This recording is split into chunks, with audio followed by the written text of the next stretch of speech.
What kind of idiots actually pay him? Dad mocked my career. But what I did next left him humbled.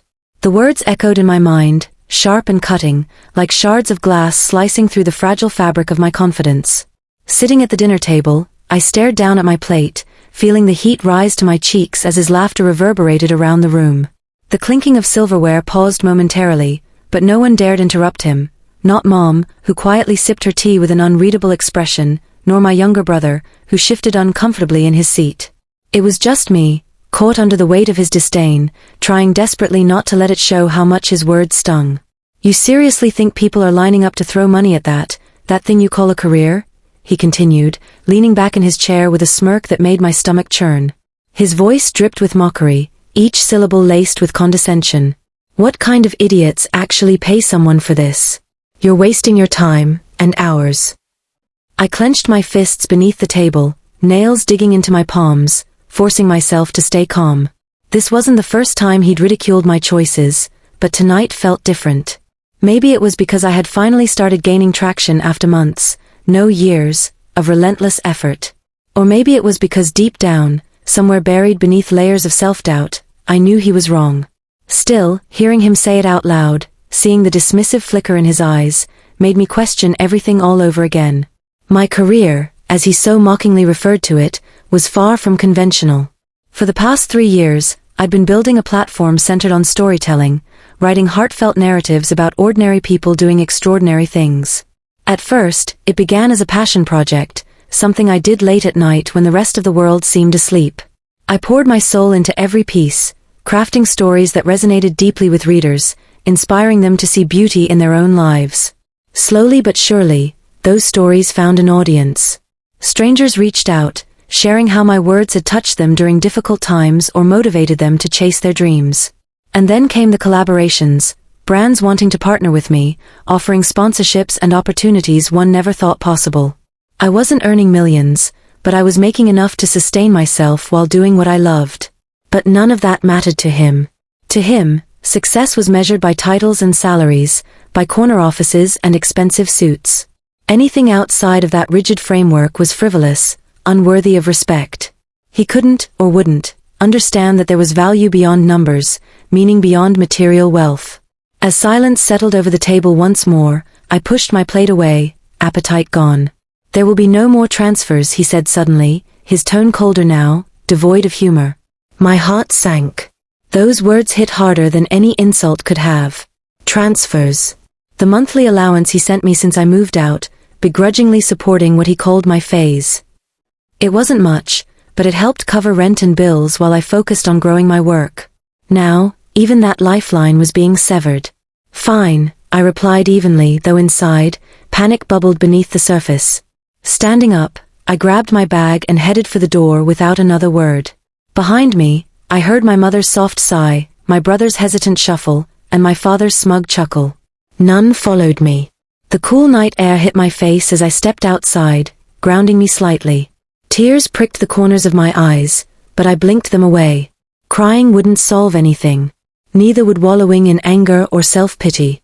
If anything, his cruelty only fueled my resolve. I'd prove him wrong, not for him but for myself. I needed to remind him, and perhaps even remind myself, that my path, unconventional as it may be, held purpose and worth. Over the next few days, I threw myself into my work with renewed determination. Every email, every pitch, every draft became a battle cry against the doubt he planted in my mind. I reached out to collaborators, brainstormed new ideas, and doubled down on social media engagement. My inbox filled with messages from supporters thanking me for my content, encouraging me to keep going. Their words were like salves on raw wounds, healing the cracks his ridicule had created. One message, in particular, stood out among the rest. It was from a woman named Clara, whose story I had shared months ago. She wrote about how she had lost her job due to illness and struggled to find hope until she stumbled upon my posts. Inspired by the resilience of others I highlighted, she decided to start a small business selling handmade crafts online. Not only did it bring her financial stability, but it also gave her a sense of purpose she hadn't felt in years. Reading her email, I realized the ripple effect of my work extended far beyond what I could see. These weren't just stories, They were lifelines for some, sparks igniting change in ways I couldn't have imagined. Encouraged by Clara's note, I decided to take things further. I wanted to create something tangible, something that would leave a lasting impact. An idea began forming in my mind, a community initiative aimed at empowering individuals to share their own stories. A platform where voices often overlooked could shine, where everyday heroes could inspire others simply by speaking their truth. I envisioned workshops, mentorship programs, and collaborative projects that would amplify marginalized perspectives and foster connection. Excited yet overwhelmed, I spent hours sketching out plans, drafting proposals, and researching funding options. It was ambitious, yes, but I believed wholeheartedly in its potential. More importantly, I believed in myself. For the first time in a long while, I felt unstoppable. When I pitched the concept to a few trusted contacts, the response was overwhelmingly positive. One influencer agreed to promote the initiative on her channels, while another offered to host a fundraising event. Local businesses expressed interest in sponsoring workshops, and volunteers signed up to help organize events. Momentum built quickly, faster than I anticipated, and soon, I found myself coordinating logistics, securing venues, and finalizing details. Amidst the whirlwind of activity, however, doubts crept in. Could I pull this off? Would it live up to expectations? What if it failed spectacularly? Each worry gnawed at me, threatening to derail progress. Yet whenever fear threatened to consume me, I remembered Clara's email, the countless testimonials flooding my inbox, and the faces of those whose lives had been touched by my work. They deserved better than hesitation, they deserved action. Weeks turned into months, and before I knew it, launch day arrived. Nerves jangled as I stood backstage, watching attendees file into the packed auditorium. The energy in the room buzzed with anticipation, a mix of excitement and curiosity. As I prepared to step onto the stage, memories of my father's mocking laughter flashed through my mind. Instead of letting it paralyze me, I used it as fuel. This moment wasn't about him, it was about everyone else. About proving that stories have power, that vulnerability breeds strength, and that chasing your passion can lead to profound change. Taking a deep breath, I walked onto the stage, greeted by applause that washed over me like waves. A spotlight illuminated the podium, casting shadows across the eager faces below. Gripping the microphone tightly, I smiled, feeling both terrified and exhilarated. "Thank you all for being here today," I began, my voice steady despite the storm raging within. "This journey hasn't been easy. There have been moments when I questioned whether I belonged here, whether anyone cared about the stories I wanted to tell. But then I met incredible people like Clara." As I spoke, weaving together anecdotes of struggle and triumph, I saw nods of understanding, tears glistening in some eyes, and smiles spreading across others. By the end of my speech, the room erupted in cheers, a standing ovation that left me humbled and grateful. Backstage afterward, congratulatory hugs and handshakes awaited me. People praised the initiative, expressing gratitude for providing a space where authentic voices could thrive. Reporters lined up for interviews, eager to learn more about the woman behind the movement. Social media exploded with hashtags and shares, amplifying the message far beyond what I imagined. Yet amid the celebration, a single thought lingered in the back of my mind. What would my father think if he saw this? Would he still scoff, dismissing it as foolishness? Or might he, just maybe, begin to understand? That question haunted me as I navigated the aftermath of the launch. Success brought challenges I hadn't anticipated, managing partnerships, addressing criticism, balancing creativity with practicality. Late nights blurred into early mornings, exhaustion mingling with exhilaration. Through it all, I held on to the belief that this was bigger than me, that every obstacle overcome paved the way for greater impact. Then came the letter. Handwritten, tucked inside a plain white envelope, it arrived unexpectedly one afternoon. My name scrawled across the front in familiar handwriting stopped me cold. Heart pounding, I tore it open, bracing myself for whatever lay inside. The letter was short, barely 3 paragraphs, but each word carried the weight of years unspoken. My father's handwriting, usually so bold and authoritative, looked hesitant, almost shaky. It began without preamble. "I don't know where to start, so I'll just say it, I'm sorry. Watching you speak at that event on television last night, hearing your voice steady and strong, seeing how many people showed up to support what you've built, it made me realize how wrong I've been. Not just about your career, but about who you are as a person. My hands trembled as I read the words over and over, trying to reconcile them with the man I knew. This wasn't the same person who had mocked me at the dinner table, who dismissed my dreams as frivolous pursuits. Yet here he was, admitting fault in a way I never thought possible. He went on, "I've always believed success should look a certain way, money, titles, power. I convinced myself that anything outside of that was failure. But what you've done, it's bigger than any promotion or paycheck. You've created something meaningful, something that touches lives. And I can't help but feel proud of you, even if I haven't shown it before." By the time I reached the final paragraph, tears blurred my vision. If there's still room for me in your life, I'd like to try again. To listen, to learn, to understand. Maybe one day you'll forgive me for being such a stubborn fool. Until then, know that I see you now, and I couldn't be prouder. I sat there for a long time, staring at the page, letting the emotions crash over me like waves. Anger, relief, sadness, hope, they all swirled together, leaving me dizzy. Part of me wanted to crumple the letter and throw it away, to let him stew in the rejection he'd sown. Another part, the part that remembered the rare moments of kindness from my childhood, ached to believe him, to give him a chance to make things right. But forgiveness wasn't something I could offer lightly, not after everything. So instead of responding immediately, I tucked the letter into a drawer and returned to the whirlwind of my life. The initiative was gaining traction faster than I'd anticipated, drawing attention from media outlets, community leaders, and even potential investors.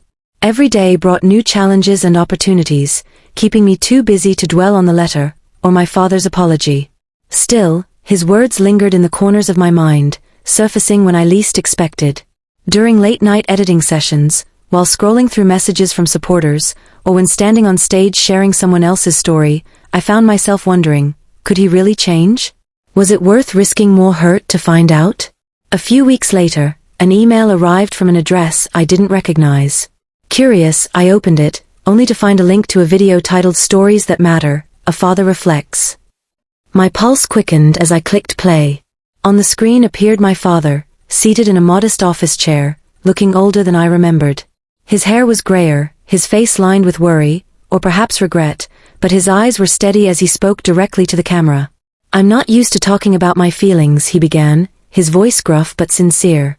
"But recently, I've come to realize that silence isn't strength, it's cowardice. For years, I pushed my daughter away because she chose a path I didn't understand. I told her she was wasting her time, that no one would care about what she had to say. Turns out, I was the one wasting time, wasting chances to support her, to celebrate her, to be proud of the incredible work she's doing." He paused, swallowing hard, and for a moment, I saw the vulnerability beneath his tough exterior.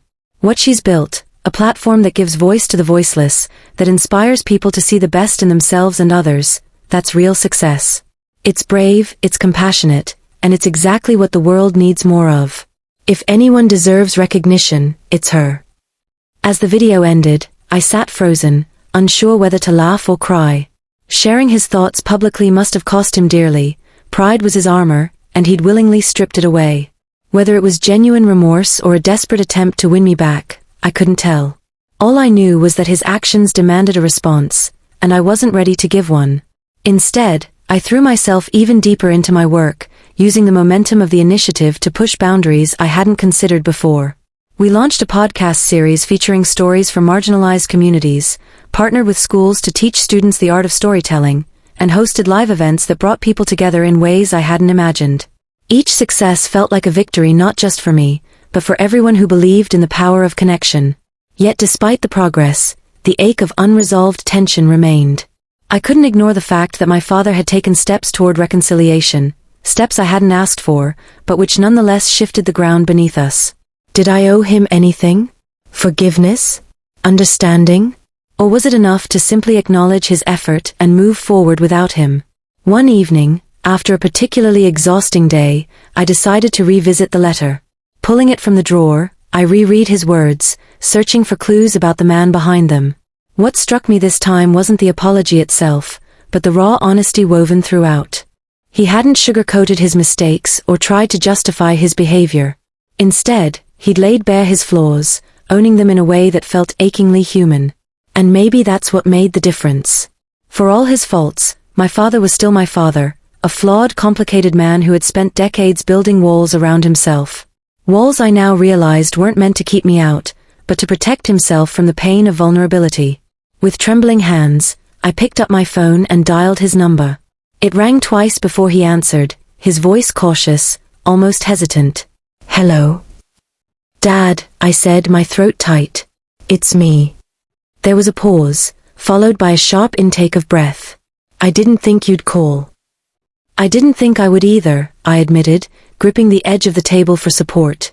"But I watched your video. And I read your letter." Another pause, longer this time. When he finally spoke, his voice cracked slightly. "I meant every word." "I know," I whispered, blinking back tears. "That's why I called." We talked for nearly an hour, tentatively navigating the fragile terrain between us. He asked questions about my work, genuinely curious about the projects I'd poured my heart into. I shared stories of the people I'd met, the lives I'd touched, and the lessons I'd learned along the way. Slowly, haltingly, the barriers between us began to crumble. When we hung up, I felt lighter somehow, as though a weight I hadn't fully acknowledged had been lifted. Reconciliation wasn't a switch you flipped overnight. It was a process, messy and imperfect. But for the first time in years, I allowed myself to hope that healing was possible. In the weeks that followed, our relationship evolved in small, significant ways. He attended one of my events, sitting quietly in the back row, his presence both comforting and surreal. Afterward, he approached me, his expression soft but uncertain. "You're amazing," he said simply, his voice thick with emotion. "I'm so sorry I ever doubted you." For a moment, I didn't know what to say. Then, surprising even myself, I reached out and hugged him. It was awkward and stiff at first, but then his arms tightened around me, holding me as though afraid I might slip away again. "I'm not saying we're okay yet," I murmured against his shoulder. "But we're getting there." "We're getting there," he agreed, pulling back to look at me. There were tears in his eyes, mirroring my own. "Thank you for giving me another chance." As I watched him walk away, I realized something profound. Forgiveness wasn't about erasing the past, but about choosing to move forward despite it. It wasn't easy, and it certainly wasn't perfect, but it was worth it. Because sometimes, the most powerful stories aren't the ones we tell others. They're the ones we write for ourselves, chapter by painful chapter, until we arrive at a place where healing becomes possible.